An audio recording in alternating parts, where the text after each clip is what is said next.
ఆమె మాటల్లో అసత్యం ఉందని నేను చెప్పట్లేదు.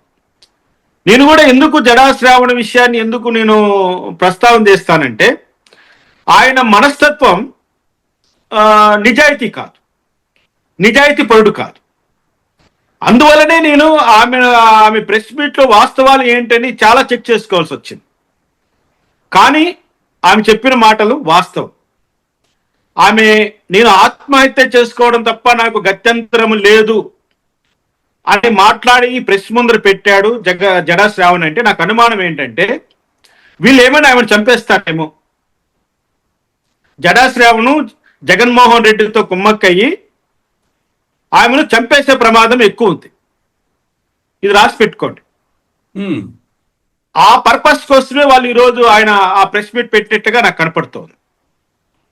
ప్రజల్లో అలజడైతే సృష్టిస్తారు. దళిత మహిళ కదా, తప్పకుండా ఆ మహిళకు వీళ్ళు ప్రాణహాని తలబెట్టి ఈ యొక్క సతీష్ వేముల కారణంగానే ఆమె చనిపోయిందనో, ఆమెను చంపబడిందనో, లేకపోతే ఆత్మహత్య చేసుకుందనేటువంటి ఒక రూమర్లు క్రియేట్ చేసి దళిత మహిళ కాబట్టి దళిత సమాజాన్ని అంతా మళ్ళీ జగన్మోహన్ రెడ్డి వైపు నడిపించేయడానికి జడా శ్రావణ్ రామకృష్ణ గారు, జడశ్రావణ్ గారు ఒక రాజకీయ పార్టీ అధ్యక్షుడిగా ఉన్నారు, ఒక ప్రముఖ లాయర్ గా ఉన్నాడు, జడ్జిగా ఉన్నాడు. ఆయన అటువంటి జడ్జి శ్రావణ్ గారి మీద ఎందుకు మీకు ఇట్లా అనుమానం కలుగుతుంది?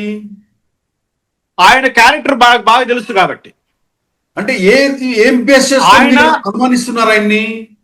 ఆయన స్వలాభం కోసం దేనికైనా తెగిస్తాడు కాబట్టి, ఎంతటి అన్యాయాన్నైనా చేస్తాడు కాబట్టి.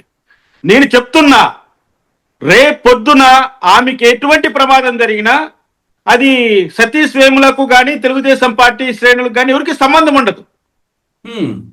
డెఫినెట్ గా ఈయన చేయిస్తాడు, లేదా జగన్మోహన్ రెడ్డి మనుషుల ద్వారా చేయిస్తాడు.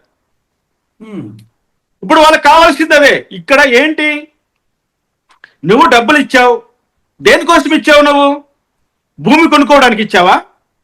బంగారు కొనుక్కోవడానికి ఇచ్చావా? నీ బిడ్డల చదువు కోసం ఇచ్చావా? కాదే. నువ్వు దేనికోసం ఇచ్చావు? నువ్వు అధికారం కోసం ఇచ్చావు, అత్యాశకు పోయి ఇచ్చావు.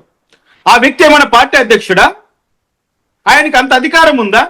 చెప్పండి. సతీష్ వేముల అనే వ్యక్తి ఏమైనా తెలుగుదేశం పార్టీ జిల్లా అధ్యక్షుడా, మండల అధ్యక్షుడా? ఆయన ఏమైనా టికెట్ ఇప్పించగలిగినటువంటి కెపాసిటీ ఉన్నటువంటి వాడా? లేకపోతే మిమ్మల్ని ఏమైనా డైరెక్ట్ చంద్రబాబు నాయుడు దగ్గరికి తీసుకెళ్లాడా, లేదా లోకేష్ గారి దగ్గరికి తీసుకెళ్లాడా?